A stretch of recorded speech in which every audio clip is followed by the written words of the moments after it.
Zdravo i dobrodošli na moj video o jednom vrlo popularnom napitku. Moje ime je Ivana i ja sam doktor medicine. Danas ću vam govoriti o uticaju kafe na naše zdravlje. Širom sveta dnevno se ispije više od 2 milijarde šoljica kafe, a najveći ljubitelji su Finci. Dok je ubedljivo najveći proizvođač Brazil, a odmah zatim Vijetnam pa Kolumbija. Što se tiče njenog sadržaja, kafa ima donekle hranljivu vrednost, jer sadrži vitamine B2, B3 i B5, kao i minerale magnezijum, kalijum i pojedine antioksidante koji štite ćelije od oštećenja. Pritom, šolja obične crne kafe bez mleka i šećera sadrži samo 2 kalorije. Sa dodatkom šlaga, mleka ili šećera ova vrednost raste. Godinama su naučnici kroz različita istraživanja ispitivali uticaj kafe na ljudsko zdravlje. I kada su u pitanju pozitivni efekti kafe, pokazalo se u naučnim studijama da ona smanjuje rizik za nastanak pojedinih bolesti i stanja kao što su Parkinsonova bolest, šećerna bolest tipa 2, depresija, srčani udar, ali i različite bolesti jetre. Takođe, ona ubrzava metabolizam i omogućava topljenje masnih naslaga za 10% više kod gojaznih, odnosno skoro 30% više kod mršavih osoba u odnosu na one koji ne konzumiraju kafu.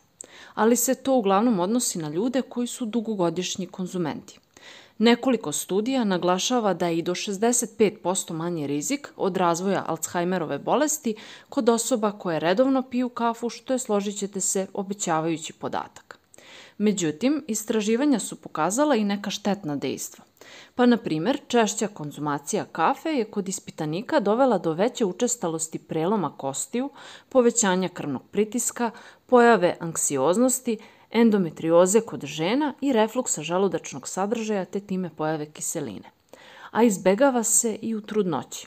Takođe, neke hemijske supstance kao što su mikotoksini i akrimalid mogu se naći i u kafi i biti opasni po ljudsko zdravlje. Ali pored svega toga, najpoznatiji efekat kafe odnosi se na naš mozak, psihu i generalno veću energičnost koju dobijamo posle popijene kafe. Kako to ona deluje? Naime, kofein predstavlja sastojak kafe koji se ponaša kao psihostimulans. Kada je popijemo i kofein dospe putem krvi do mozga, sposoban je da se veže za receptore moždanih ćelija koji nisu namenjeni njemu, već supstanci koja se zove adenozin. Adenozin je naš neurotransmiter koji se vezuje za svoje receptore i kroz niz biohemijskih reakcija dovodi do osjećaja pospanosti i uspavljivanja. Međutim, kofein se za receptore takmiči i onemogućava molekulima adenozina da se vezuju u dovoljnoj meri, što kao rezultat ima osjećaj odmornosti i povećane energije.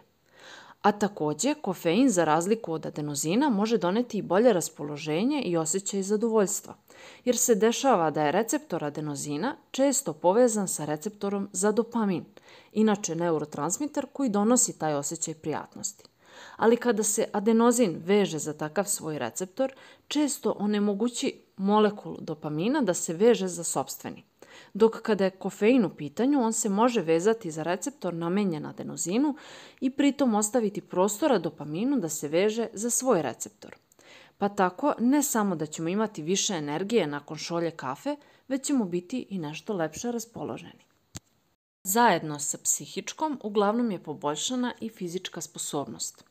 Treba napomenuti da se kofein nalazi i u kafi bez kofeina u najmanje 1 do 2% sadržaja.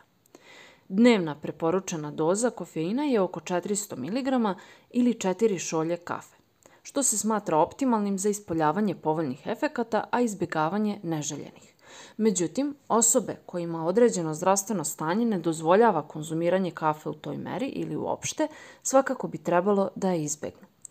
Ostavljamo prostora da sami procenite da li vam kafa prija i donosi više dobrih ili loših efekata i da na osnovu toga sami sebi odredite optimalnu dozu.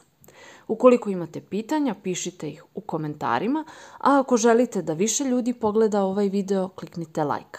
Da biste pratili moje dalje objave, kliknite subscribe. Srdačan pozdrav i do sledećeg viđenja.